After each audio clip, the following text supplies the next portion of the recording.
أعوذ بالله من الشيطان الرجيم بسم الله الرحمن الرحيم صلاة السلام عليك يا رسول الله صلاة السلام عليك يا حبيب الله আজকের এই অনুষ্ঠানে উপস্থিত সবাইকে আমার আন্তরিক সালাম মোবারকবাদ।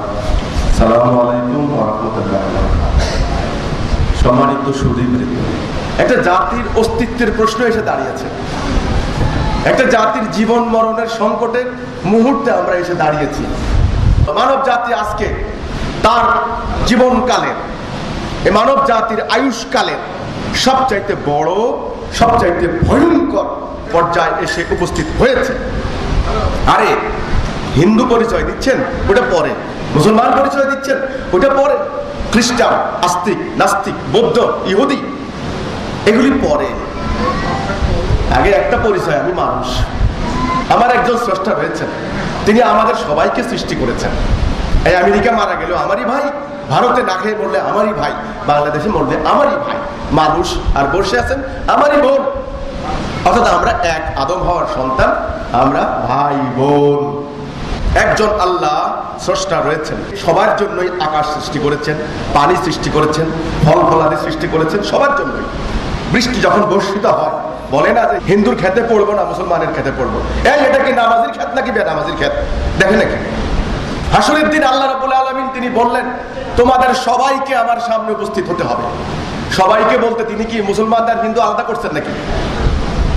তাহলে আমাদের একজন আল্লাহ, হাসরের দিন আমরা তার সামনে দণ্ডায়মান হব, যিনি আমাদেরকে আসমান, জমিন, গ্রহ, নক্ষত্র, বৃক্ষরাজি, তরুলতা, পর্বতমালা সব তিনি সৃষ্টি করেছেন। তিনি আমাকেও সৃষ্টি করেছেন। এই সব সৃষ্টি আর আমার মধ্যে মৌলিক পার্থক্য রয়েছে। এক নাম্বার, সবকিছুর মধ্যে তার রূহ নাই, আমার ভিতরে তার রূহ আছে। পবিত্র কোরআনে আল্লাহ বলেছেন, পরমাত্মার অংশ আত্মা আমার ভিতরে আছে। আল্লাহ আমাকে নিজ হাতে বানালেন, আল্লাহর খলিফা, আল্লাহর প্রতিনিধি আমি এই পৃথিবীতে। আমি পশুর মতো হতে পারি না। আমাকে ভাবনার জন্য দেওয়া হয়েছে ব্রেইন, অসম্ভব চিন্তা শক্তি। এটা দিয়ে ভাববেন। ভাবনাহীন কোনো কর্ম মানুষ করতে পারে না। পাগলের যত শক্তিশালী তার বডি হোক, যত অবস্থা সম্পন্ন তার পরিবার হোক, কারণ তার যখন মস্তিষ্ক বিগড়ে যায়, তখন তার দ্বারা কোনো মানুষের কল্যাণকর কিছু আশা করা যায় না। কাজেই ব্রেইন দেওয়া হয়েছে চিন্তা করার জন্য, দৃষ্টি দেওয়া হয়েছে দেখার জন্য, কান দেওয়া হয়েছে শোনার জন্য, হৃদয় দেওয়া হয়েছে উপলব্ধি করার জন্য। পবিত্র কোরআনে আল্লাহ বললেন, হে মানুষ, তোমরা দেখো। সূরা জুমারে 18 নম্বর আয়াতে, শুনো, যেটা উত্তম সেটা গ্রহণ করো। তারপরে কি, আফালা তাআকিলুন, চিন্তা করবে না, আকল খাটাইবে না। তারপরে বলা হয়েছে রিয়েলাইজ করো, উপলব্ধি করো। কি যৌক্তিক আল্লাহ! অন্ধভাবে, অনর্থক তাকে বিশ্বাস করতে বলা হয়নি। কোরআন শরীফের প্রথম আয়াতটা আপনারা জানেন, ইকরা, পড়ো। প্রথম মানুষকে আল্লাহ বলতেছেন, তোমাকে আমি নিজ হাতে বানালাম। অন্য সমস্ত সৃষ্টিকে বলেছি কুন, হও, হয়ে গেল। তুমি তা নাও, তোমাকে আমি নিজ হাতে বানিয়েছি। তুমি আমার খলিফা, আমার প্রতিনিধি। তোমার ভিতরে আমার আত্মা রয়েছে। কাজে তোমার চিন্তা শক্তি, শ্রবণ শক্তি, দৃষ্টি শক্তি সম্পর্কে তোমাকে কৈফিয়ত তলব করা হবে। এটাকে সম্পূর্ণরূপে যে ব্যক্তি কাজে লাগাতে পারলেন, তিনি তার জীবনটাকে সাকসেস করতে পারবেন। বিজ্ঞান এখানে দুর্ভাগ্য, আজকে বিজ্ঞানকে ধর্মের মুখোমুখি দাঁড় করানো হয়েছে। এটা একটা গভীর ষড়যন্ত্র। তাহলে পবিত্র কোরআনের এবং অন্যান্য ধর্মগ্রন্থের বাণী মোতাবেক আমরা কি পাই? স্রষ্টা আল্লাহ কি বলছেন?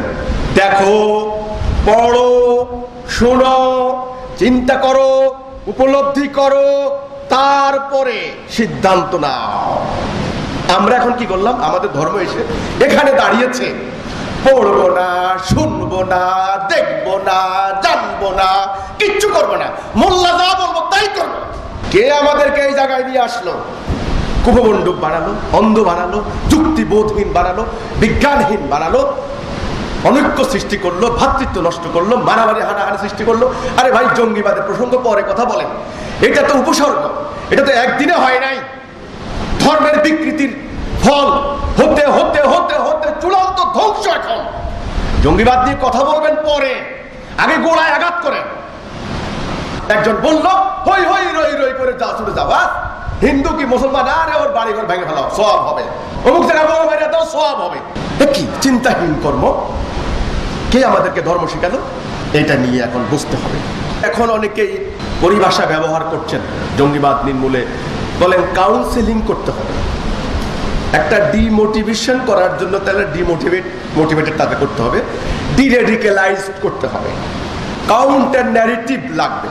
এরকম যারা একেবারে তাত্ত্বিক গবেষক চিন্তাশীল তারা খুব দুর্বোধ্য ওয়ার্ডগুলি ইউজ করেন, টেলিভিশনে বসে বসে আমরা দেখি। তো আমাদের অনুষ্ঠানে ওনাদের অনেককে আমন্ত্রণ জানিয়েছি, ওনারা এসেছেন। তো আমরা বলেছি দেখুন, বৃহত্তর জনসাধারণ ধর্মবিশ্বাসী মানুষ, তারা অত পেঁয়াজগোছ কম বুঝ, তারা জানে পরকালে তাদের বিশ্বাস আছে, তারা আল্লাহর সামনে দাঁড়াবে, তারা এই কাজ করলে সওয়াব হবে, তারা জাহান্নামের আগুন থেকে বাঁচবে, জান্নাতে যাবে তারা। এই যে ঈমান, এটা একটা পাওয়ার, এটা একটা শক্তি। এই ঈমানকে অতীতে ভুল খাতে প্রবাহিত করা হয়েছে। এক নাম্বার একটা শ্রেণী কি বলেছে, আমাদেরকে টাকা দাও, আমরা তোমাকে জান্নাতে টিকিট দেব। মানুষ আল্লাহকে পাওয়ার জন্য, রাসূলকে পাওয়ার জন্য ওই সমস্ত ধর্ম ব্যবসায়ীদেরকে টাকা দিয়েছে, অথচ একটু চিন্তা করলো না। আল্লাহ বললেন অভাবী, এতিম, দরিদ্র, মিসকিন তাকে দাও, যার নাই তাকে দাও, যার আছে তার দেওয়ার দরকার নাই। আমরা দিলাম, যেখানে আল্লাহ স্পষ্ট নিষেধ করেছেন যারা আমার আয়াত গোপন করে অতঃপর বিনিময় গ্রহণ করে তাদেরকে আল্লাহ পরিশুদ্ধ করবেন না, তাদের জন্য রয়েছে মর্মন্তুদ আযাব। তারা হেদায়েতের পরিবর্তে গোমরাহি ক্রয় করেছে। সকল নবীরা বলে গিয়েছেন দ্বীনের কোনো বিনিময় চলে না। আমরা এসেছি আল্লাহর পক্ষ থেকে। অনেক ধর্মে বলেন অবতার, অনেকে বলেন নবী রাসূল, আমি সেদিকে বিতর্কে যাব না। আল্লাহ থেকে যারাই এসেছেন, দ্বীন হচ্ছে, ধর্ম হচ্ছে আকাশের মেঘমালার ন্যায়, ফলদায়ী বৃক্ষের ন্যায়, বৃষ্টির ন্যায়, সকল ধর্ম সকল জাতের জন্য, শান্তির জন্য, মানুষকে মুক্তির জন্য। ওনারা মুক্তির বাণী দিয়ে গেছেন, সাম্য, ন্যায়, সুবিচার প্রতিষ্ঠা করে গেছেন, বঞ্চিত অসহায় মানুষের বঞ্চনা দূর করে দিয়ে গেছেন। কোন কোন নবী যুদ্ধ করেছেন, কোন কোন নবী যুদ্ধ করেননি, শুধু প্রচার করেই আগের নবীর জীবন ব্যবস্থাটা তিনি প্রতিষ্ঠা করেছেন। পাগল, গণক, কবি, জাদুকর, বাড়িঘর থেকে বহিষ্কার করে দেওয়া, বহু অত্যাচার চালানো হয়েছে। কিন্তু ওনারা একটা কথা বলেছেন, দেখো আমরা এর কোনো বিনিময় চাই না। তাহলে এক নাম্বার, ধর্মের কোনো বিনিময় চলে না, কিন্তু আমরা ধর্মের নামে বিনিময় চালু করে দিলাম। দুই, আমাদের এখানে গত 100 বছর থেকে একটা রাজনৈতিক সংস্কৃতি চলে এসেছে। এই রাজনৈতিক সংস্কৃতি মহাভারতে ছিল না। কে আনলো, কোত্থেকে আনলো, কারা আমদানি করলো, কিভাবে আমদানি হলো আমাদের জাতির মধ্যে? এই স্বার্থের রাজনীতি। এই রাজনীতির জন্য আমি বুঝি না, একটা এমপি হওয়ার জন্য 10 কোটি টাকা খরচ করতে হবে আমাকে, আপন দলের লোকদেরকে জবাই করে হত্যা করতে হবে। কেন? কি মজা আছে ওখানে? এই রাজনৈতিক সংস্কৃতি, স্বার্থের দ্বন্দ্বের, হানাহানির রাজনীতি। কোটি কোটি টাকা খরচ করে ক্ষমতায় যায়, জনগণ ঘুম হারাম করে দিয়ে এক দলকে ক্ষমতায় বসায়, পরের দিন থেকে তাকে ক্ষমতা থেকে নামানোর জন্য কোনো কথা নাই। মানুষ হত্যা করো, হামলা করো, ভাঙচুর করো, জ্বালাও পোড়া করো, অবরোধ, জনগণের নামে। জনগণ চাউক আর না চাউক। আমার সোনার ছেলেরা আজকে বিদেশে যায়, 1 কোটি ভোরবেলায় যায়, গভীর রাত্রে আসে, বিদেশে রেমিটেন্স পাঠায়। আর আপনারা 100 দিন হরতাল করে 2.5 লক্ষ কোটি টাকা খরচ করেছেন, নষ্ট করেছেন। এই হিসাব কে দিবে? এখন রাইট ইজ রাইট, শক্তির কাছে সবাই সারেন্ডার করেছে। এখন অন্যায়ের বিরুদ্ধে কেউ কোনো কথা বলে না। সবাই পেয়েছে দুর্বল ছাগলের বাচ্চা ইসলাম। সবাই ইসলামকে টার্গেট করেছে। সমস্ত অন্যায়ের বিরুদ্ধে কথা বলতে হবে। এখন আমাদের দেশের এই রাজনৈতিক সংস্কৃতি, একদল লোক এই সংস্কৃতির বিরোধিতা না করে, এখান থেকে জাতিকে উদ্ধারের কোনো পথ নির্দেশ না করে, তারা ধর্মের নামে শুরু করে দিয়েছেন রাজনীতি। বাস, অন্যরা যেমন মিথ্যা, এনারাও মিথ্যা। ওনারা যেমন অপপ্রচার, এনারাও প্রচার। ওনারা যেমন ধান্দাবাজি, এনারাও ধান্দাবাজি। আরে ভাই, রাজনীতি করেন, আল্লাহর নামে রাজনীতি চলে না, আল্লাহর নামে ধান্দাবাজি চলে না। এটা কি ভুলে গেছেন? আল্লাহর নামে প্রতারণা চলে না। আল্লাহ এটা হতে দেন না, কারণ এটা আল্লাহর ইজ্জতের প্রশ্ন। ধর্মের নামে রাজনীতি হলো, কি হলো তাতে? আমাদের ঈমানকে হাইজ্যাক করে নিয়ে এই পর্যন্ত স্বাধীনতার পর বহু জাতি বিনাশী কর্মকাণ্ড ঘটানো হয়েছে। ওনারা বলেন, তাহলে কি নবী করিম সাল্লাল্লাহু আলাইহি সাল্লাম কি রাজনীতি করেননি? আপনারা বলেন ধর্মের নামে রাজনীতি হারাম, ধর্মের নামে রাজনীতি চলে না। তাইলে আমাদের নবী কি করেছেন? কোন ধান্দাবাজের রাজনীতি করেন নাই। তিনি রাষ্ট্র পরিচালক ছিলেন, রাষ্ট্র পরিচালনা করেছেন। যে রাজনীতির সংস্কৃতি আপনারা এখন চর্চা করছেন, এটা আমার রাসূল করেননি। দয়া করে রাসূলের নামে এটা চালিয়ে দিবেন না, ওই পথ ভুল। 3 নাম্বার, জঙ্গিবাদী কর্মকাণ্ড যারা করছেন, সারা ওয়ার্ল্ডে সেই বোকো হারাম, আইএস, তালেবান, আল কায়দা, আমাদের এখানে আনসারুল্লাহ, হাজার হাজার দল, এক এক দলের এক এক আকীদা, অদ্ভুত অদ্ভুত আকীদা, যেটার সঙ্গে ইসলামের, কোরআনের, আল্লাহ রসুলের জিন্দেগির ন্যূনতম কোনো সম্পর্ক নাই। কিন্তু ওনারা কোরআনের এখান থেকে একটা আয়াত, ওখান থেকে একটা হাদিস, ওখান থেকে একটা ঘটনা তুলে এনে এটাকে জায়েজ করে ইউটিউবে প্লাস ওই যে আপনার ফেসবুকে ইত্যাদির মাধ্যমে প্রচার চালাচ্ছেন যে আমরা ইসলামের জন্য করতেছি, আমরা জেহাদ করতেছি, আমরা কিতাল করতেছি, মরলে শহীদ, বাঁচলে গাজী, বাস শহীদ হয়ে যাচ্ছে আমরা, নিজেরা বোমা মেরে ধ্বংস হয়ে যাচ্ছেন, জাতিকে বিনাশ করে দিচ্ছেন। এখন এই যে ধর্মবিশ্বাসী মানুষ, আজকে মুসলমান নামক জাতি 150 কোটি, আমরা আজকে পৃথিবীতে সবচাইতে বিপজ্জনক মুহূর্তে এসে আমরা দাঁড়িয়েছি। আমার জাতির মধ্যে এগুলি কে আমদানি করলো? আমি প্রথমে বলেছি এগুলো তো ছিল না, কেমনে আসলো? এক দীর্ঘ ইতিহাস, দীর্ঘ ইতিহাস। সেই ইতিহাস বর্ণনা করার জন্য আমাদেরকে ইতিহাসের দিকে একটু ফিরে যেতে হবে। আমাদের ইসলামকে এরকম ছিল, আমাদেরকে কে এখানে আনলো, আমরা কিভাবে এই জায়গায় আসলাম।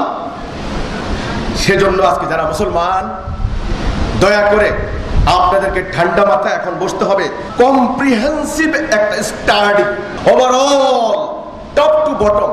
খালি ক্ষুদ্র ক্ষুদ্র আলোচনা করলে হবে না, রোগের গোড়ায় যেতে হবে। সমস্যাটা কোথায় হয়েছে, কেন হয়েছে? সারা ওয়ার্ল্ডে হাজার হাজার পীর, এক এক পীরের এক এক তরিকা। ব্যাপারটা কি? ইসলামের নামে রাজনৈতিক হাজার হাজার দল, এক এক দলের এক এক কর্মসূচি। জঙ্গিবাদী দল, হাজার হাজার দল, এক এক দলের এক এক আকীদা। ব্যাপারটা কি? কেউ ওই যে সারা রাত ধরে বিদেশিদেরকে জবাই করছেন, কেউ মন্দিরের পুরোহিতরা হত্যা করছেন, কেউ বলেন ব্যাংক ডাকাতি করে এখন জায়েজ আছে, কেউ বলে অমুককে হত্যা করে এখন জায়েজ আছে, কেউ বলে থানায় হামলা করো, পুলিশ কাফের, পুলিশকে মেরে ফেলাও, পুলিশকে মারা এখন জায়েজ আছে। এক এক জনের এক এক আকীদা, অদ্ভুত অদ্ভুত সব আকীদা। আমার কথা হলো, এক আল্লাহ, এক রসুল, এক কিতাব, এক জাতি।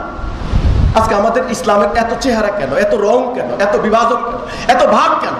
শিয়া, সুন্নি, শাফি, হাম্বলি, হানাফি, এই তরিকা, ওই তরিকা, এই মাযহাব, এই ফিরকা। আর রাজনৈতিক দলের হিসাব বাদ দিলাম, আওয়ামী লীগ, বিএনপি, জাসদ, বাসদ, জাতীয় পার্টি, কমিউনিস্ট, ডাইন, বাম, একই, এক এক ধরনের এক এক আকীদা। পৃথিবীর মানব জাতির ইতিহাস সত্য মিথ্যা দ্বন্দ্বের ইতিহাস, ন্যায় অন্যায় দ্বন্দ্বের ইতিহাস। হয় ন্যায় জয় হবে, নইলে অন্যায় জয় হবে। ডাইন বাম, সত্য মিথ্যা, ন্যায় অন্যায়, বৈধ অবৈধ, জান্নাত জাহান্নাম, শান্তি অশান্তি, কোনটা আপনি নেবেন এই স্বাধীনতা আপনার রয়েছে। তাহলে জান্নাতে যাওয়ার পথ একটা। আল্লাহর ভাষায় মানুষ দুই প্রকার, সত্য গ্রহণকারী, সত্য প্রত্যাখ্যানকারী। এখানে দ্বন্দ্ব হলো ন্যায় অন্যায়, পক্ষ দুইটা, আল্লাহ আর ইবলিস। মহাভারতে যেটা আছে আসুরিক শক্তি। এখন আপনি ইবলিসের পক্ষ নেবেন নাকি আল্লাহর পক্ষ নেবেন, এই সিদ্ধান্ত আপনার, এখানে জোর করার কোনো হুকুম নাই। তাহলে এত দল, এত মত, এত ফেরকা কেন হলো? কোন দিকে যাবে এখন মানুষ? আল্লাহকে পাওয়ার জন্য কোন পথ তাহলে সঠিক? আমরা কি পরকালের প্রতি বিশ্বাস হারাবো তাহলে? এই জঙ্গিবাদী কর্মকাণ্ড দেখে, এই পৈশাচিক ঘটনা দেখে, এই সাম্প্রদায়িক দাঙ্গা দেখে আমরা কি এটা বিশ্বাস করব? এটা কি আমরা এখন মনে করবো যে ধর্মকর্ম কিচ্ছু না, এগুলো ভুয়া, আল্লাহটা আল্লাহ বলতে কিচ্ছু নাই, কিতাব টিতাব কিচ্ছু না, এগুলো একটা বানানো গাল গল্প, সেই প্রাচীনকালে মানুষদেরকে নিয়ন্ত্রণ করার জন্য এই সালাক চতুর, এই নবী রাসূল নামের অবতার নামে লোকগুলা কিছু কিছু গল্প আল্লাহর নামে চালাই দিয়া ধর্মগ্রন্থ বলে চালু করে দিয়েছে।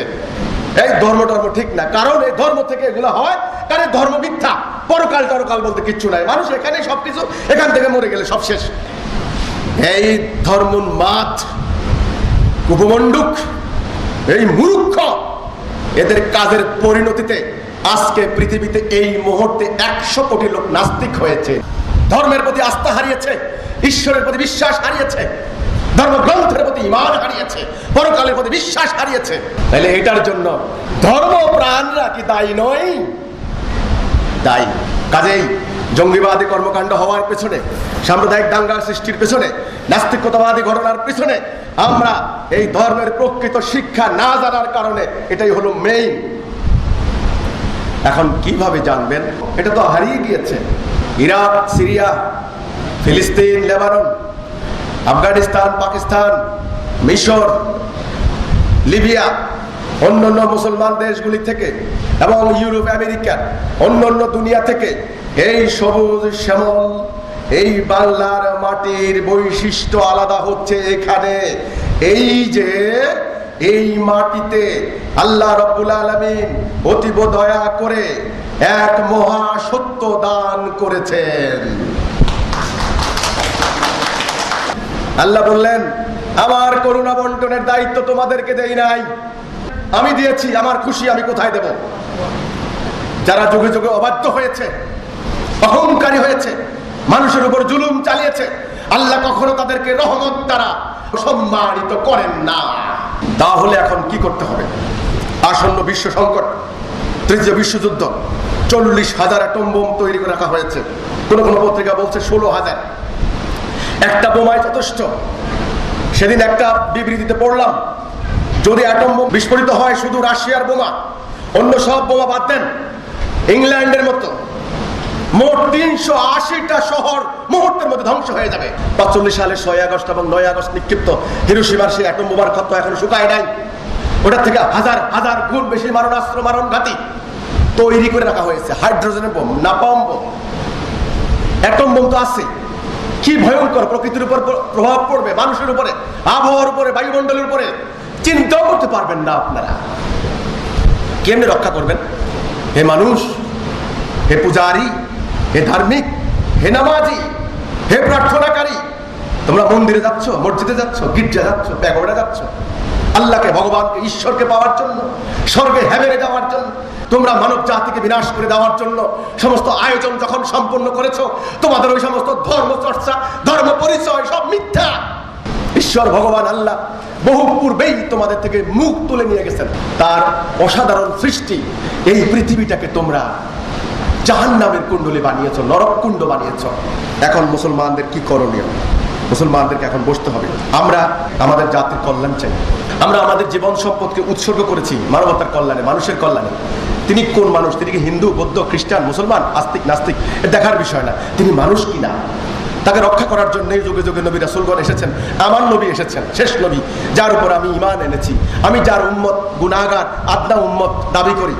হাসরের দিন যার পবিত্র শাফায়াত কামনা করি। ওনার টাইটেল হচ্ছে রহমতাল লিল আলামিন। সমস্ত মানব জাতির জন্য তিনি রহমত স্বরূপ, বরকত স্বরূপ। আজ তার উম্মত সমস্ত রহমত থেকে বঞ্চিত হয়েছে। আজকে মুসলমানদেরকে বসতে হবে। তোমরা কোথায় পথ হারিয়েছ? তোমরা কোথায় ভুল করেছ? তোমাদের আজকে দুর্গতি কেন? 6 কোটি উদ্বাস্ত তোমরা, ইউরোপ আমেরিকা ভিক্ষা করে বেড়াচ্ছ তোমরা। ইরাক, সিরিয়া, আফগানিস্তান একে একে ধ্বংস করে দিচ্ছে তোমাদেরকে। আর আমার প্রিয় জন্মভূমি বাংলাদেশ, যেখানে আমি সেজদা করি, যেই মাটিতে আমার পূর্বপুরুষের অস্থিমজ্জা মিশে আছে, এই মাটি যদি হাতছাড়া হয়ে যায় আমি কোথায় গিয়ে দাঁড়াবো? তোমরা কেউ রক্ষা করতে পারবে না আমার মাটি, আমার মানুষ। তোমাদের নারীদেরকে রক্ষা করতে পারো নাই, তোমাদের শহর নগর বন্ধ রক্ষা করতে পারো নাই, তোমাদের ধর্মগ্রন্থ রক্ষা করতে পারো নাই, তোমাদের ঈমান রক্ষা করতে পারবে না। তোমরা পথ হারিয়েছ। পথ যারা হারায় তাদের সব শেষ হয়ে যায় ধীরে ধীরে। আইনজ্ঞ, বিশেষজ্ঞ, ডাক্তার, ইঞ্জিনিয়ার, সাংবাদিক, আলেম, ওলামা সবাইকে নিয়ে এখন বসতে হবে। কোথায় আমরা পথ হারিয়েছি? এই সংকট থেকে উদ্ধারের এখন উপায় কি? আরে ভাই, সরকার পড়ুক আর থাকুক, ওখানে আমার প্রশ্ন না। সিরিয়া এরকম চাইছিল, সরকারকে ফালাই কোন রকম। ফলাফল কি হয়েছে? সরকার বুঝুক এই সংকট সরকারের না, আইন শৃঙ্খলা বাহিনী বুঝুক এই সংকট শুধু আইন শৃঙ্খলা বাহিনীর না, এটা পুরো জাতির, আমার, আপনার, নারী, পুরুষ সবার এই সংকট। এই জন্যই বলতেছি সবাইকে নিয়ে বসেন। আমাদের কথা যদি অযৌক্তিক হয়, অনর্থক হয়, অপ্রয়োজনীয় হয়, প্রত্যাখ্যান করেন, অসুবিধা নাই। ইসলাম কি, কেন, কিভাবে? আল্লাহ রসুল যখন মক্কায় আসলেন তখন মক্কার সমাজকে বলা হতো আইএমএ জাহিলিয়া। এখানে ছিল মাইট ইজ রাইট, শক্তিমানের কথাই এখানে সব। ওখানে ছিল কি? অনৈক্য, হানাহানি, দারিদ্র। দিনের বেলা মানুষকে খুন করা হতো, মেয়ে মানুষকে কবর দিত, মদ খেয়ে চুর হয়ে পড়ে থাকতো, সুদ ব্যভিচার চলতো, অনর্থক অহেতুক কর্মকাণ্ড করত। বছরকে বছর মানুষ যুদ্ধ করত। ওই গোত্রকে না পেলে তার পূর্বপুরুষের হাড্ডি এনে একদম জ্বালিয়ে পুড়িয়ে হাড্ডিকে লক্ষ্য করে বলতো, এই দেখ অমুক যুদ্ধের প্রতিশোধ নিলাম। এই অবস্থা দেখে রাসূলুল্লাহ ব্যথিত হলেন, কেমনে সমাজকে মুক্তি দেওয়া যায়, কেমনে সমাজকে শান্তিপূর্ণ করা যায়। তখন তিনি হেরা গুহায় বসে ভাবতে লাগলেন, কি করা যায়, কি করা যায়, কি করা যায়, মুক্তি কোন পথে, উপায় কোন পথে। অনেক সঙ্গ করেছেন, সমিতি করেছেন। 40 বছর বয়সে আল্লাহ ওনাকে পথ দিলেন। সেই পথটা কি শুনেন, মহাভারতে কি কেতাব আসে নাই? একটু মনটারে খোলেন, একটু সংকীর্ণ হইয়েন না। আমার ধর্মকে সুমা দিলাম, আরেক ধর্মগ্রন্থের মধ্যে আগুন দিলাম। আমার নবীকে আমি সালাম দিলাম, আরেকজন নবীকে ওয়াজ করে উঠে গালাগালি শুরু করে দিলাম। আল্লাহ কি কোরআনে বলেননি আমানতু বিল্লাহি ওয়া রাসূলিহি ওয়া কুতুবিহি? সমস্ত নবীদের প্রতি ঈমান, সমস্ত কিতাব সমূহের প্রতি ঈমান। কাজেই মহাভারতে কি নবী রাসূল আসেন নাই? এসেছেন। তাদেরকে আল্লাহ কিতাব দিয়েছেন। হয়তো আপনার এখন পরিচয় নাই, অন্য নামে তারা এখন চলছেন। তাদের শিক্ষাগুলিও অনেকগুলি বিকৃত করে ফেলানো হয়েছে। ওনাদের শিক্ষাও এখনো আছে মহাভারতে। আমার রাসূল ছিলেন আরব, তিনি আরববাসীকে প্রথম বললেন, তোমরা বলো লা ইলাহা ইল্লাল্লাহ। হে জঙ্গিবাদীরা, তোমরা শুনে রাখো, আমরা যে বলি তোমাদের ওই পথ ভুল। তোমরা বলো তোমরা ইসলাম চাও। তোমরা কার ইসলাম চাও? তোমরা কি আল্লাহ রসুলের ইসলাম চাও? যদি আল্লাহ রসুলের ইসলাম চাও, তাহলে আল্লাহ রসুলের তরিকা মোতাবেক তোমাকে কাজ করতে হবে। তাহলে আল্লাহ রসুলের শিক্ষা মোতাবেক তোমাকে পথ চলতে হবে। তুমি তো মন গড়া কথা বললে হবে না। তুমি তো সাম্রাজ্যবাদীদের পাতানো খেলা খেললে হবে না। তুমি তো জাতিবিলাসী কর্মকাণ্ড ঘটিয়ে আল্লাহ রসুলের নাম বলে চালিয়ে দিলে হবে না। এখানে আসো, শিক্ষা নাও। আল্লাহ রসুল গোপনে মেজ ভাড়া করে মানুষের বাড়িতে আস্তানা গেলে হামলা চালিয়ে কোনোদিন কি ইসলাম প্রচার করেছেন? তিনি প্রথম দেখেন সবাইকে ডাকলেন, মক্কার একেবারে সবাইকে, প্রকাশ্য দিবালোকে পাহাড়ের উপরে উঠিয়ে তিনি বললেন, হে মানুষ, তোমাদের বিপদ ঘনিয়ে আসছে। তোমরা বলো কুল লা ইলাহা ইল্লাল্লাহ তুফলিহুন, তাহলে তোমরা সাকসেস হয়ে যাবে, ফালাহ হয়ে যাবে। এই কথাটা বলার সাথে সাথে গালি হলো, তাব্বা আলাকা ইয়া মুহাম্মদ, হে মুহাম্মদ তুমি ধ্বংস হও। এই কথা বলার জন্য এসেছো আমাদেরকে। পাথর বৃষ্টি হলো, আহত হলো, একজন নিহত হলেন। সেই দিন থেকে মক্কা 13টি বছর তিনি অবিশ্রান্ত ভাবে, নিরলস ভাবে পাগল, গণক, কবি, জাদুকর ইত্যাদি বহুবার বলা হয়েছে। উটের নাড়িভুড়ি চাপিয়ে দেওয়া হয়েছে। তিনি কি পারতেন না ওনার সাহাবীদেরকে দিয়ে রাতের অন্ধকারে গুপ্ত হত্যা চালাইতে? পারতেন না? পারতেন, কিন্তু করেননি। তিনি অটল হয়ে, অনড় হয়ে সত্যের পক্ষে মানুষদেরকে ঐক্যবদ্ধ করে গিয়েছেন। মক্কার মানুষ প্রথম তাকে ভুল বুঝেছে। ধর্ম ব্যবসায়ীদের অপপ্রচারে ইন্দোরে প্রভাবিত হয়ে মনে করেছে মোহাম্মদ আমাদের ধর্মকে ধ্বংস করতে এসেছে, আমাদেরকে বিধর্মী করতে এসেছে। এই লা ইলাহা ইল্লাল্লাহ মানে কি? আল্লাহর হুকুম ছাড়া কারো হুকুম মানব না। আল্লাহর হুকুমটা কি এটা বুঝতে হবে আগে। এখন তো আল্লাহর হুকুমের নামে বহু চালিয়ে দেওয়া হয়েছে। আল্লাহর হুকুম মানে হচ্ছে যাবতীয় অন্যায়ের বিরুদ্ধে, ন্যায়ের পক্ষে। আমি কোনো অন্যায় করব না, অন্যায়ের সঙ্গে আপোষ করব না, অন্যায়কে প্রশ্রয় দিব না। যেই কোনো ভাবেই আমি অন্যায়ের সঙ্গে সম্পর্ক নাই আমার। ন্যায়ের পক্ষে ঐক্যবদ্ধ হওয়াই কলেমার ঘোষণা, লা ইলাহা ইল্লাল্লাহ। অর্থাৎ যেই সমাজে তিনি আসলেন, ওই সমাজে ন্যায় অন্যায়ের কোনো পার্থক্য ছিল না। মানুষ যা খুশি করত, যার শক্তি ছিল সেইটাকে ন্যায় বলে চালিয়ে দিত। তখন তিনি স্পষ্ট করলেন, ন্যায় অন্যায়কে আলাদা করলেন। এই জন্য পবিত্র কোরআনের অপর নাম হচ্ছে ফুরকান। ফুরকান শব্দের অর্থ হলো ন্যায় অন্যায় আলাদাকারী, পৃথককারী।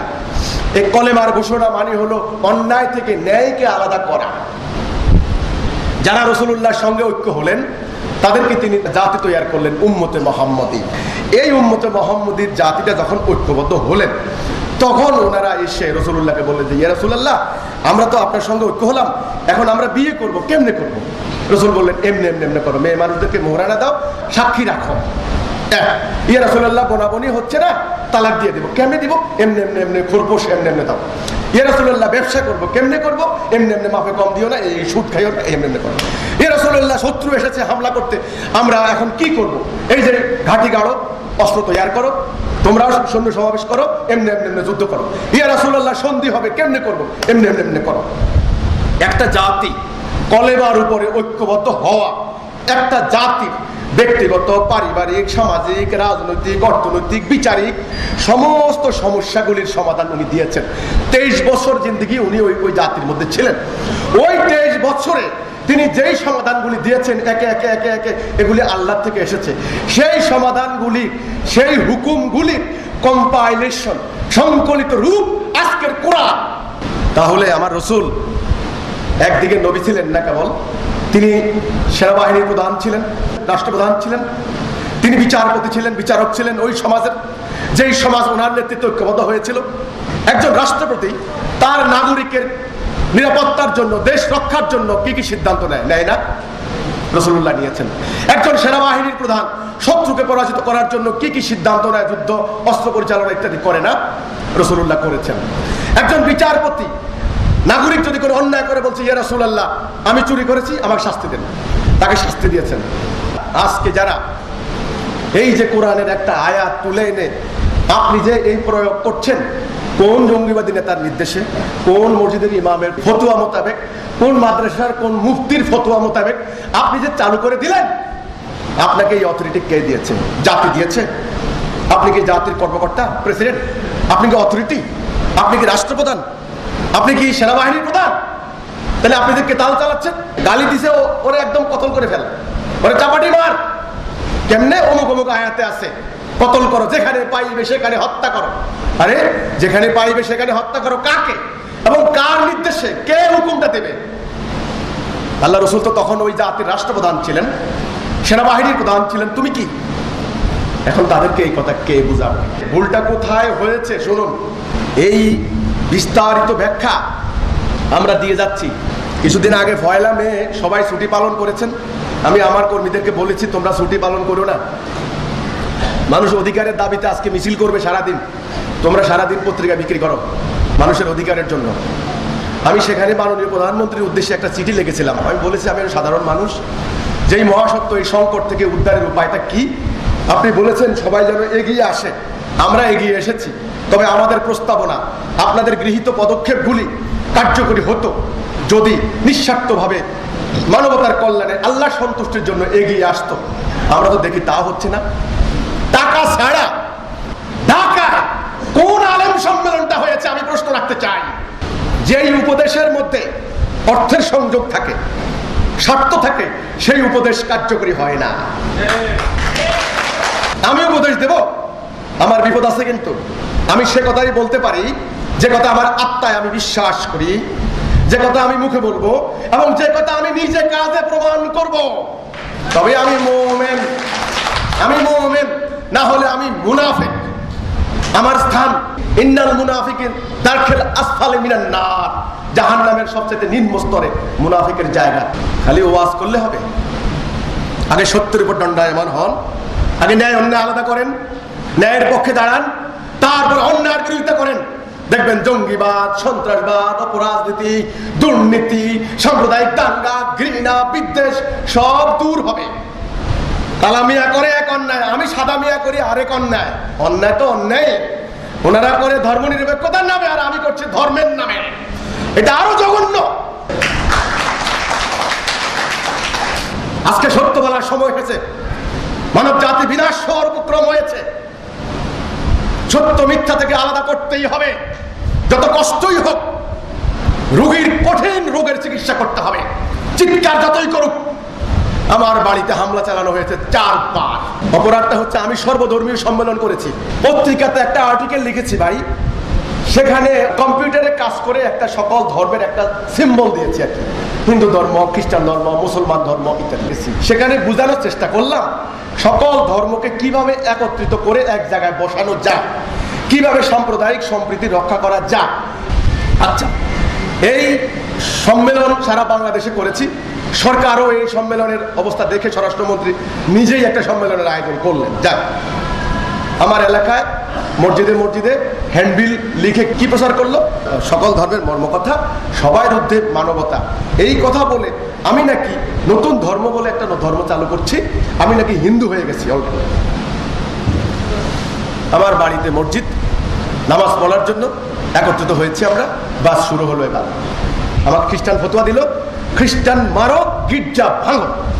এই মসজিদ থেকে যখন হাজার হাজার মুসল্লি আইসা যখন আমার বাড়ি হামলা চালাইলো, জায়গার মধ্যে 2টা ভাইকে জবাই করে দিল আল্লাহু আকবার করে, হাত পায়ের রক কেটে দিল। দেখছে যে অনেকের ঘরে পেট্রোল বোমা। কি আশ্চর্য, এগুলো কোত্থেকে আসলো আমি বুঝলাম না। আর লম্বা লম্বা কিরিস, আগে দেখতাম কালে ভদ্রে গরু জবাই করতো কিরিস, এখন প্রত্যেকের ঘরে ঘরে লম্বা লম্বা কিরিস, আর সব মুখ বাঁধা। আরে ভাই, দিনের বেলা তুমি মুখ বাঁধলে কি হবে? তুমি তো গ্রামের ছেলে, আমিও গ্রামের ছেলে, আমি তোমারে চিনি না? এই যে তোমরা মুখ বাইতে আইসা আমাদের জবাইটা করলা, আমার বাড়ি ভাঙলা, আমার আগুন জ্বালাইলা, খ্রিস্টান বলে জবাই করলা। আরে আমি তো খ্রিস্টান না, আমি মুমিন, আমি মুসলমান। আমার অপরাধ হয়েছে। আমি বলেছি ধর্মের নামে স্বার্থ চলে না, ধর্মের নামে রাজনীতি চলে না, ধর্মের নামে সাম্প্রদায়িক বিদ্বেষ চলে না। আমার রাসূল এগুলি করতে আসেন নাই। এটা ইসলাম না, তোমরা ইসলামের নামে দয়া করে এটা চালু করে দিও না। এই অপরাধ আমার হয়েছে। আল্লাহর কাছে কি জবাব দিবা? তাহলে বুঝেন, আমি মুসলমানের পোলা হইয়া যখন আমার উপরে এই অত্যাচার, অন্যান্য ধর্মের, অন্যান্য ধর্ম বিশ্বাসীদের কি ভয়ঙ্কর বিপদ চিন্তা করতে পারবেন না। এরা মুসলমান না, এরা মুমিন না, এরা আমার রাসূলের উম্মত না। 1300 বছর কাল পরিক্রমায় সেই প্রকৃত ইসলাম হারিয়ে গেছে, সেই জাতি হারিয়ে গেছে, এরা এখন অন্য জাতি। আমার দায়বদ্ধতা হয়েছে এখানে, এতে করে আমার রাসূলের বদনাম হচ্ছে, আমার ধর্মগ্রন্থের বদনাম হচ্ছে, আমার ইসলামের বদনাম হচ্ছে। নো, আমি আমার ইসলামের বদনাম হতে দেব না, আমার রাসূলের বদনাম হতে দেব না। আমার আল্লাহ মহিয়ান, আমার রাসূল মহাপুরুষ ছিলেন, আমার কিতাব হক সত্য, লা রাইবা ফিহি হুদাল লিল মুত্তাকিন। এই কিতাবে কোনো সন্দেহ নাই, মুত্তাকিদের জন্য হিদায়াত। আমার আল্লাহ হক, রাসূল হক, কিতাব হক, ইসলাম হক, পরকাল হক, জান্নাত হক। তোমরা ধর্মের নামে যারা চালু করছো, এটা আল্লাহ রাসূলের ইসলাম না। রাসূল যখন এবার একটা জাতি তৈরি করে দিয়ে চলে গেলেন আল্লাহর কাছে, আরব জাতিকে ঐক্যবদ্ধ করলেন। তখন আমাদের মধ্যে শিয়া সুন্নি ছিল? এখন কোত্থেকে হলেন? শাফি, হাম্বলি, হানাফি ছিলাম? আমরা ছিলাম এক জাতি। আমাদের জীবনের লক্ষ্য ছিল একটা। আল্লাহ রাসূল চলে গেলেন, আবু বকর আসলেন, আবু বকর চলে গেলেন, ওমর আসলেন, ওমর চলে গেলেন, রাসূলুল্লাহর জামাই ওসমান আসলেন, ওসমান চলে গেলেন, কে আসলেন? আলী আসলেন। তারপর থেকে দুর্ভাগ্যজনক ঘটনা, 60-70 বছর পর্যন্ত মোটামুটি জাতি ঐক্যবদ্ধ ছিল। আমরা অন্যায়ের বিরুদ্ধে ন্যায় প্রতিষ্ঠা করেছিলাম। অর্ধ দুনিয়া, আটলান্টিকের তীর থেকে ইন্দোনেশিয়া পর্যন্ত, উড়াল পর্বতমালা থেকে ভারত মহাসাগর পর্যন্ত অর্ধ দুনিয়া, তখন ন্যায় বিচার, সাম্য, শান্তি আমরা প্রতিষ্ঠা করেছিলাম। জ্ঞানে, বিজ্ঞানে, সামরিক শক্তিতে পৃথিবীর কোনো শক্তি নাই আমাদের উপরে চোখ তুলে তাকায়। 60-70 বছর কি 100 বছর মোটামুটি আমাদের লক্ষ্য ঠিক ছিল। তারপরে আমরা আমাদের লক্ষ্য ভুলে গেলাম। যে উদ্দেশ্যে আমাদের জাতিটা তৈরি করা হয়েছিল আমরা ভুলে গেলাম। কি উদ্দেশ্য? একদিন আল্লাহ রাসূলের কাছে এক সাহাবী এসে বললেন যে, ইয়া রাসূলুল্লাহ, অত্যাচার আর সহ্য হয় না, আল্লাহর কাছে দোয়া করেন না, এই কওম যেন ধ্বংস হয়ে যায়। রাসূলুল্লাহ সোজা হয়ে বসলেন, বসে কি বললা? আমি দোয়া করব কওম ধ্বংস হয়ে যাওয়ার জন্য? অপেক্ষা করো, সময় আসবে, একা একটা মেয়ে মানুষ রাতের অন্ধকারে হেঁটে যাবে, আল্লাহ এবং বন্য জন্তুর ভয় ছাড়া কোনো ভয় থাকবে না। যেই সমাজে মেয়েদের কোনো নিরাপত্তা নাই, সেই শান্তি, সেই সাম্য তিনি প্রতিষ্ঠা করেছেন। বেলালকে ডাকলেন, বেলাল আসো। এই বেলাল কৃতদাস বেলাল, শ্রমিক বেলাল, বঞ্চিত বেলাল, অসহায় বেলাল, যেই বেলালের কথা বলার অধিকার নাই ওই মক্কার পুরোহিতদের সামনে, অহংকারীদের সামনে, ধনবানদের সামনে তার কোনো অধিকার নাই। রাসূল যখন মক্কা বিজয় করলেন, তিনি ডাকলেন বেলালকে, বললেন বেলাল আসো। অর্ধলঙ্গ বেলাল বললেন, এই বেলাল কাবার উপর ওঠো। তিনি উঠালেন কাবার উপরে। আল্লাহর ঘর কাবা, যেই কাবাকে সেজদা করতো সামনে রেখে মক্কার ওই ধর্মবিশ্বাসী মানুষগুলা দাড়ি দিয়ে কাবা পরিষ্কার করতো। রাসূল কি ভাবলেন না যে ধর্মীয় সেন্টিমেন্ট এই মাত্র মক্কা বিজয় হলো? তিনি আবু বকরকে পারতেন না, ওমরকে পারতেন না ডাকতে? তিনি বেলালকে ডাকছেন, কাবার উপরে উঠালেন। পাথরের উপরে তো উঠাইতে পারতেন, কাবার উপরে উঠে বললেন আজান দাও। বেলাল আজান দিল। তিনি মানব জাতির সামনে প্রমাণ করে দিলেন, উদাহরণ স্থাপন করে দিলেন, হে মানুষ, তোমরা জেনে রাখো, তোমরা শুনে রাখো, আল্লাহর কাছে মানুষ ঊর্ধ্বে, মানবতা ঊর্ধ্বে। একটা হাদিস আছে, মুমিনের সম্মান কাবার ঊর্ধ্বে। আল্লাহ রাসূল বলেছেন, মুমিনকে সত্য যিনি ধারণ করবেন তিনি চলে যাওয়ার পর, তার সাহাবীরা চলে যাওয়ার পর, তার জাতি, যিনি মানব জাতিকে বঞ্চনা থেকে মুক্তি দিয়েছেন, দাসত্ব থেকে মুক্তি দিয়েছেন, আজ তার জাতি 150 কোটি সারা পৃথিবীতে পাশ্চাত্যের সাম্রাজ্যবাদীদের দাসত্বে পরিণত হয়েছে। রাসূলুল্লাহর চাচা বললেন, ভাতিজা এদিকে আসো। কুরাইশরা বলছে, তুমি যদি এই সত্যের পথ ত্যাগ না করো, তোমাকে কালকে থেকে তারা ফয়সালা করবে। তুমি কি চাও? সম্পত্তি চাও? তোমাকে আরবের সেরা ধনী বানিয়ে দেওয়া হবে। তুমি কি ক্ষমতা চাও? তোমাকে সম্রাট বানানো হবে। তুমি কি নারী চাও? তোমাকে সুন্দরী নারী দেওয়া হবে। তুমি কি চাও? তুমি ওই পথ ত্যাগ করো। তিনি বললেন, চাচা শুনে রাখুন, তারা যদি এক হাতে চন্দ্র এক হাতে সূর্য এনে দেয়, তবু মোহাম্মদ এই পথ ত্যাগ করবে না। হয় আল্লাহর বিজয়, না হলে শাহাদাত। আমি প্রশ্ন রাখতে চাই, আল্লাহর বিজয় কি? আল্লাহর বিজয় হচ্ছে মানবতার বিজয়, মানুষের মুক্তি, মানুষের কল্যাণ। ওটাই আল্লাহর রাস্তা। আমার কথা হচ্ছে এখানে, যেই রহমতাল লিল আলামিন, মানব জাতির মুকুটমণি, আখিরি নবী, যিনি সেদিন ওই ধর্ম ব্যবসায়ীদের, ওই স্বার্থান্বেষীদের, ওই সুযোগ সন্ধানীদের কোন ক্ষমতার কাছে, লোভের কাছে, কোন প্রলোভনের কাছে তিনি সারেন্ডার করেননি, ভয়ের কাছে আত্মসমর্পণ করেননি। আজ তার জাতি 150 কোটি পৃথিবীর সমস্ত অন্যায়ের কাছে সারেন্ডার করেছে। ইসলামের 3টা বিষয়, আকীদা, ঈমান, আমল। আকীদা ভুল হলে ঈমান ভুল, ঈমান ভুল হলে আমল ভুল। আরে আমল তো করছেন, নামাজ পড়ছেন আমল, রোজা রাখছেন আমল, হজ করছেন আমল। রাসূলকে বলেননি সময় আসবে ইসলাম শুধু নাম থাকবে, নাম, কোরআন শুধু অক্ষর থাকবে, মসজিদগুলি হবে লোকে লোকারণ্য, সেখানে হেদায়া থাকবে না? রাসূলকে বলেননি তোমরা তাহাজ্জুদ পড়বে, ঘুম নষ্ট করা হবে, রোজা রাখবে, না খেয়ে থাকা হবে? এগুলি সব আমল। এসব আমল অর্থহীন হবে, কারণ তোমরা না বুঝে, না জেনে, না শুনে আমল করবে, তোমাদের ঈমান থাকবে না। আজকে সেই অবস্থা হয়েছে। এই জাতি যখন পথ হারালো, আদর্শ ত্যাগ করলো, আল্লাহর হুকুম প্রত্যাখ্যান করলো, সিরাতুল মুস্তাকিম থেকে সরে গিয়ে দালালাতে পড়লো, ইবলিসকে তাদের অভিভাবক রূপে গ্রহণ করলো, আল্লাহকে প্রত্যাখ্যান করলো, আল্লাহ তাদের উপর গজব দিলেন। আজ থেকে 300 বছর আগে ব্রিটিশরা এসে পুরা অর্ধ দুনিয়া দখল করে নিয়ে গেল, আমাদের এই ভারত দখল করলো তারা। 3 কোটি লোক আমরা না খেয়ে মরেছি, সে এক দীর্ঘ ইতিহাস। যাই হোক, তারা যাওয়ার সময় আমাদেরকে একটা শিক্ষা ব্যবস্থা দিয়ে গেল। আমাদের তারা ডিভাইড অ্যান্ড রুল, তারা ভাগ করেছে, শাসন করেছে, শোষণ করে নিয়ে আজকে তারা অর্থবিত্তের উপর বসে আছে দুনিয়াতে। তারা এখন পরাশক্তি। কাজেই তারা যাওয়ার সময় একটা রাজনৈতিক সংস্কৃতি দিয়ে গেছে, এই যে সেই সংস্কৃতি, কামড়া কামড়ি সংস্কৃতি। শিক্ষা ব্যবস্থা দিয়ে গেছে, কি শিক্ষা ব্যবস্থা? মাদ্রাসা শিক্ষা একটা, সাধারণ শিক্ষা একটা। মাদ্রাসার মধ্যে আবার 2 ভাগ, কাওমি আলিয়া, সরকারি আলিয়া। আলিয়াদের সঙ্গে সরকারিদের আকীদার কোনো মিল নাই, সরকারিদের সঙ্গে কাওমিদের কোনো আকীদার কোনো মিল নাই।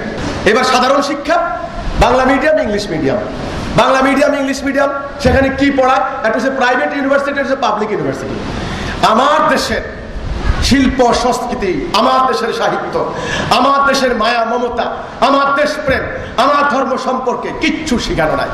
4.5 লক্ষ কোটি টাকা বিদেশের সুইস ব্যাংকে পাচার করেছে কারা? ব্রিটিশ, ফ্রান্স, কারা? এরা। এই শিক্ষিত লোক। জঙ্গিবাদের এই তাণ্ডব দূর করতে হলে আগে বলতো মাদ্রাসার ছেলেরা যাচ্ছে টাকা পয়সার অভাবে, এখন আর সেই ব্যাখ্যা টিকে না। এখন ইংলিশ মিডিয়ামের ছেলে পুলে যাচ্ছে বড় লোকের সন্তানরা। তার অর্থ কি? আগের ব্যাখ্যা আর এখন আর টিকে না। তার অর্থ হচ্ছে ধর্ম, ঈমান। এই ঈমানকে হাইজ্যাক করা হয়। ঈমান একটা শক্তি, একটা পাওয়া। যদি আকীদা ভুল হয় তাহলে ঈমান ভুল হবে। এটাই সমস্ত আলেম ওলামারা বলে গিয়েছেন। এই পরিস্থিতিতে এসে আমরা এখন দাঁড়িয়েছি। আমরা সরকারকে বলেছি আগে সিদ্ধান্ত নেন কি করবেন। আলেম সম্মেলন তো করছেন, ঠিক আছে, ভালো উদ্যোগ। মক্কা মদিনার ইমাম সাহেবদেরকে আনছেন, ভালো উদ্যোগ, ঠিক আছে, কিন্তু আগে গোড়ার সিদ্ধান্ত নেন। ধর্ম কি করবেন, কোরআন কি করবেন, ইসলাম কি করবেন? এটাকে ফেলে রাখবেন? পারবেন না। আর এমন রূপ দাঁড়িয়ে গেছে ধর্মের, ওই এক এক রূপ এক এক ধরনের। আপনি কোনটা নেবেন? জামাতের একরকম, চরমনের একরকম, হেফাজতের একরকম, আল কায়দার একরকম, আল শাবাবের একরকম, তাবলিগের একরকম। এত রূপ, এত চেহারা, এত কালার। আধুনিক রাষ্ট্র ব্যবস্থা, জ্ঞান বিজ্ঞান, শিল্প সাহিত্য সংস্কৃতি এমন জায়গায় গিয়েছে, ধর্মকে এদের সঙ্গে আর আনাও যায় না। এখন ফেলতেও পারবেন না, নিতেও পারবেন না, বসতেও পারবেন। এখন করবেনটা কি? একটাই করণীয় এখন আমরা যেটা বলেছি সেটা হলো এই, পরিষ্কার করতে হবে কোনটা ইসলাম, কোনটা ইসলাম না। সরকারগুলি ভোটারের উপর নির্ভরশীল। ভোট একটা বিরাট ফ্যাক্টর। এই ভোটের রাজনীতিতে হিসাব করতে গিয়ে কাকে কোন কথা বললে কে নাকশ হবেন ইত্যাদি একটা বিরাট ফ্যাক্টর। কিন্তু এইটাকে হিসাবে রাখলে সাময়িক রাস্তা পার হতে পারবেন, কিন্তু চূড়ান্ত রূপে জাতিকে রক্ষা করতে পারবেন না, দেশকে রক্ষা করতে পারবেন না। এখন উপায় হলো একটা, পুরো জাতিটাকে একটা কথার উপরে ঐক্য করতে হবে। আমরা কে হিন্দু, কে মুসলমান, কে বৌদ্ধ, কে নাস্তিক ইত্যাদি দেখার বিষয় না। আমরা মানুষ, আমরা একটা কথার উপর আগে আসি। আমরা যাবতীয় অন্যায়ের বিরুদ্ধে, সত্যের পক্ষে, হকের পক্ষে ঐক্যবদ্ধ থাকবো, হব। এবং ধর্মের নামে চলা যাবতীয় অধর্মের বিরুদ্ধে, যাবতীয় অন্যায়ের বিরুদ্ধে আমরা সোচ্চার হব। কে সেটা আমরা দেখবো না, তার পক্ষে কত লোক সেটাও দেখবো না। এখনই যদি অন্যায়ের বিরুদ্ধে আমরা না দাঁড়াই, তাহলে সমাজ, সভ্যতা, দেশ সব শেষ হয়ে যাবে। 1995 সালে হিজবুত তৌহিদ আন্দোলন প্রতিষ্ঠা করেছেন টাঙ্গাইলের ঐতিহ্যবাহী পন্নী পরিবার উত্তরসূরি ইমামুজ্জামান জনাব মোহাম্মদ বাইজিদ খান পেন্নি। তিনি প্রতিষ্ঠার শুরুতে কতগুলি নীতিমালা নিয়েছেন। তিনি বলেছেন, তোমরা কখনো ধর্মের নামে কোনো বিনিময় নিবে না, তোমরা বিনিময় নিবে আল্লাহর কাছ থেকে। তোমরা অবৈধ অস্ত্রের সংস্পর্শে যাবে না, তোমরা কাজ করবে সবাইকে নিয়ে, জনপ্রতিনিধি, সংসদ সদস্য, মেয়র, চেয়ারম্যান, মেম্বার, হিন্দু, বৌদ্ধ, খ্রিস্টান সবাইকে নিয়ে কাজ করবা। কারণ শান্তি সবার জন্য, মানুষকে মুক্তি দেওয়াই হচ্ছে তোমার ইমানের মূল কথা। তোমার মূল ইবাদতটা এখানে, খেলাফতের দায়িত্ব এটা। ওমা খালাকতুল জিন্না ওয়াল ইনসান ইল্লা লিয়াবুদুন। আল্লাহ বললেন, আমি জিন ইনসানকে আমার ইবাদত ছাড়া অন্য কিছুর জন্য সৃষ্টি করি নাই। সেই ইবাদতটা কি? সেই ইবাদতটা হলো এই মানুষের শান্তি, মানুষের মুক্তি, মানুষ যেন দরজা খুলে ঘুমাতে পারে, নির্ভয়ে নিশ্চিন্তে পথ চলতে পারে, আগামীকাল কি খাবে এই চিন্তা যেন না করে। মাত্র 22 মাসের কন্যা ধর্ষিতা হয়, এটা কোনো মানুষের সমাজ নয়। কাজেই এটাই তোমার মুখ্য ইবাদত। আজকে মানব জাতি যে সংকটে পড়েছে, এই সংকট থেকে রক্ষা করাই তোমার ইবাদত। তুমি সবাইকে নিয়ে কাজ করবা। তোমরা সমাজে যারা যারা আছে, আইন শৃঙ্খলা বাহিনী, সরকার, সবাইকে নিয়ে। মানুষ যদি তোমার এই কথা গ্রহণ না করে, তোমার কিছু করার নাই, তুমি জোর করবা না। আল্লাহর একটা নীতি, লা ইকরাহা ফিদ্দীন, দ্বীনের মধ্যে কোনো জবরদস্তি নাই, কোনো জোর করবা না। ওমা আলাইনা ইল্লাল বালাগুল মুবিন, খালি স্পষ্ট করে পৌঁছায় দাও। কি স্পষ্ট করবা? এই যে ভাই সাদা কালো, এই যে ভাই ন্যায় অন্যায়, এই ডান দিক বাম দিক, ডান দিকে যাবেন আপনার কল্যাণ, বাম দিকে যাবেন না, এইটা খালি পরিষ্কার করে বলে দাও। আর একটা কথা মনে রাখবে, তোমরা অবৈধ উপায়ে রোজগার করবে না, তোমরা হালাল উপায়ে, যতগুলি সক্ষম নারী পুরুষ আছে, তোমরা চেষ্টা করবা রোজগার করতে। তিনি 86 বছর বয়সে তিনি চোখে দেখতেন না, তবু তিনি নিজে রোজগার করে সংসার চালিয়েছেন। আমরা ইমামুজ্জামানের সেই আদর্শের উপরে এই সংগ্রাম চালিয়ে যাচ্ছি, এই আন্দোলন করছি। আপনাদেরকে আমি পরিষ্কার করে বলতে চাই, এতে করে আমাদের কোনো ব্যক্তিগত স্বার্থ নাই, কোনো রাজনৈতিক কোনো অভিসন্ধি, অভিপ্রায়, উদ্দেশ্যও নাই। যারা রাজনীতি করছেন তাদের অভিজ্ঞতা, যোগ্যতা কি আমার থেকে কম আছে নাকি? অনেক বেশি আছে। শুধুমাত্র একটা জিনিস, ওনারা সমস্ত অন্যায়ের বিরুদ্ধে অবস্থান নেবেন, সাদাকে সাদা, কালোকে কালো বলবেন, তাহলেই বাস আমার জীবনের উদ্দেশ্য সাকসেস হয়ে গেল। আমরা ইমামুজ্জামান জনাব মোহাম্মদ বাইজিদ খান পন্নীর এই শিক্ষার উপরে এই আন্দোলন আমরা চালিয়ে যাচ্ছি। আপনারা আমাদের জন্য দোয়া করবেন। আমরা একটা কথা বিশ্বাস করি, আমার জাতি যদি সমৃদ্ধ হয় আমি সমৃদ্ধ হব, আমার জাতি যদি বাঁচে আমি বাঁচবো, আমার জাতি ধ্বংস হয়ে গেলে আমি ধ্বংস হয়ে যাব, আমার পায়ের নিচের মাটি না থাকলে আমিও উদ্বাস্ত হয়ে যাব। কাজেই এটা আমার একদিকে ইমানি কর্তব্য, আরেকদিকে সামাজিক কর্তব্য। আমি প্রথমে বলেছি যারা আল্লাহ বিশ্বাস করেন না তাদের সম্পর্কে এবার বলি, ভাই আপনি আল্লাহ বিশ্বাস করেন না, আমি আপনাকে জোর করব না। বিশ্বাস অবিশ্বাস পরকালের ব্যাপার, আল্লাহ আপনার থেকে হিসাব নেবে। আমি ওই ধর্মান্ধদের মতো না, এই নাস্তিক যত আছে সব চাপাটি মার না, আমি ওই তত্ত্বে বিশ্বাস করি না, কারণ আমার রসুল এটা করেননি। আপনি আল্লাহকে বিশ্বাস করেন না, তবে আপনি আল্লাহকে, অন্য ধর্মকে, অন্য অবতারকে গালি দিতে পারেন না। আপনি আমার বাবাকে আপনি গালি দিতে পারেন না, আমার বাবার সমালোচনা করতে পারেন, অসুবিধা নাই, যে তোমার বাবা এই ভুল করেছে ভুল করেছে, কিন্তু আমার বাবাকে আমার সামনে গালি দিবেন, আমার রক্ত কি উত্তেজিত হবে না? নো, আপনি যেই হন না কেন ধর্মকে, ধর্মগ্রন্থকে, অবতারকে গালাগালি করবেন না, সমালোচনা করেন। ধর্মের পক্ষে যারা আছেন তারা যৌক্তিক জবাব পারলে দিবেন, না পারলে সারেন্ডার করবেন। তবে আমি একটা কথা বলি, এমন বিশ্বাসী কেন হবেন যে নাস্তিকদের যুক্তির ক্ষেত্রে, যুক্তির মোকাবেলায় আপনার বিশ্বাস নড়বড় হয়ে যায়? এমন মুমিন কেন হবেন আপনি? আপনি তো সেই বিশ্বাসী হবেন, সেই মুমিন হবেন পৃথিবীর সমস্ত তত্ত্বের সামনে, সমস্ত যুক্তির সামনে আপনি মহিয়ান, আপনি গরিয়ান হবেন। আপনার যুক্তি বন্ধ হয়ে যায়, আপনার যুক্তির আগে চাপাটি চলে। আপনি কেমন মুমিন হলেন? যারা নাস্তিকতাবাদী আছেন বা ধর্ম বিশ্বাস করেন না, আপনাদেরকে বলি ঠিক আছে ভাই, সমাজটা আমাদের সবার, তো আসুন আমাদের এই সমাজকে আমরা রক্ষা করি, এই সমাজকে আমরা উদ্ধার করি। এই সমাজ যদি বিনাশ হয়ে যায় তাহলে আমরাও বিনাশ হয়ে যাব। আপনার অধর্মও থাকবে না, আর আমি যে ধর্ম করি আমার ধর্মও থাকবে না। আসলে কেউ আমরা বাঁচবো না। অ্যাটম বোমা ধর্ম অধর্ম দেখে না, বুলেট ধর্ম অধর্ম দেখে না। বুলেট চায় মানুষের রক্ত। আর পরাশক্তি সাম্রাজ্যবাদীদের কোনো ধর্ম নাই, তাদের ইকোনমি ওয়ার ইকোনমি। তারা নতুন নতুন যুদ্ধক্ষেত্র চায়। বোমা পড়লে মসজিদ ধ্বংস হবে, মন্দিরও ধ্বংস হবে, গির্জা ধ্বংস হবে, কিচ্ছু থাকবে না। কাজেই আসুন আমরা সবাই মিলে একটা জাতি গড়ে তুলি, যেই জাতিটা হবে সত্যনিষ্ঠ জাতি। কোরআনের ভাষায় এটার নাম হলো মুমিন, ওই লেবাসধারী না। আরে ভাই, মহাভারতে নবী রাসূল আসছেন, ওনারা মহাভারতের পোশাক পরছেন। আরবে নবী রাসূল আসছেন, আরবের পোশাক পরছেন। কোরআনে মুমিনের সংজ্ঞা সূরা হুজরাত 15 নম্বর আয়াত, বাসা গিয়ে পড়ে দেখেন, সেখানে কোনো লেবাস টেবাসের কথা কিচ্ছু নেই। সেখানে কি কথা আছে? আল্লাহ রসুল ছাড়া কারো হুকুম মানবো না, 1। 2, আমার জীবন সম্পদ আমি আল্লাহর রাস্তা তথা মানবতার কল্যাণে উৎসর্গ করলাম। উলাইকা হুমুস সাদিকুন, তারাই হলো সত্যনিষ্ঠ মুমিন। নামাজ কার জন্য? মুমিনের জন্য। রোজা কার জন্য? গুনাহ মাফ করবেন কার? জান্নাত কার জন্য? আল্লাহ অভিভাবক কার? আল্লাহ ওলি কার? আল্লাহু ওয়ালিউল্লাযিনা আমানু, আল্লাহ মুমিনদের ওয়ালি। ওয়াদাল্লাহুল্লাযিনা আমানু মিনকুম ওয়া আমিলুস সালিহাতি লা ইস্তাকলিফান্নাহুম ফিল আরদ। আল্লাহ ওয়াদা দিয়েছেন যারা ঈমান আনলো এবং আমল সালেহ করলো তাদেরকে পৃথিবীতে কর্তৃত্ব দেওয়া হবে। আল্লাহ মুমিনের ওয়ালি, আল্লাহ অভিভাবক। ওয়ালা তাহিনু ওয়ালা তাহজানু ওয়া আনতুমুল আলাউনা ইন কুনতুম মুমিনিন। তোমরা হতাশ হয়ো না, তোমরা নিরাশ হয়ো না, তোমরা বিজয়ী হবে যদি তোমরা মুমিন হও। তাহলে আসন্ন বিশ্ব সংকট, এই সাম্রাজ্যবাদী তাণ্ডব, এই জঙ্গিবাদী সাম্রাজ্যবাদী তাণ্ডব, এই সাম্প্রদায়িক দাঙ্গা ইত্যাদি থেকে এই মানুষকে রক্ষা করতে হলে একটা মাত্র পথ, সেটা কি? মুমিন। যদি আমরা মুমিন হতে পারি, আল্লাহ ইনশাআল্লাহ আমাদেরকে রক্ষা করবেন। অ্যাটম বোমা যতই পড়ুক, আমার প্রিয় মাতৃভূমি বাংলার জমিন হেফাজত থাকবে।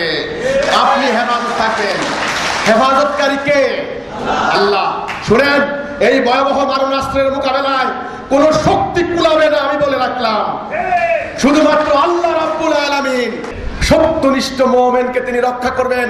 এটা হাদিসে আছে, কোরআনে আছে, বাইবেলে আছে, মহাভারতে আছে। এই ভয়ঙ্কর কাল উপস্থিত হয়েছে, নিদানের কাল, ধ্বংসের কাল। ধ্বংসের পরে আছে নির্মাণ। শীতকালে যখন গাছের পাতা সব ঝরে যায়, তার মানে বসন্ত নিকটবর্তী, নতুন নতুন পাতা গজাবে। এই জরাজীর্ণ সমাজ, এই অন্ধত্ব, এই কুমণ্ডকতাপূর্ণ সমাজ, ধর্মের নামে অবিচার, অধর্ম, রাজনীতির নামে ধান্দাবাজি, মাইট ইজ রাইট, অহংকারের, লোভের সমস্ত কিছুর পতন হয়ে এক সত্য যুগের সূচনা হবে।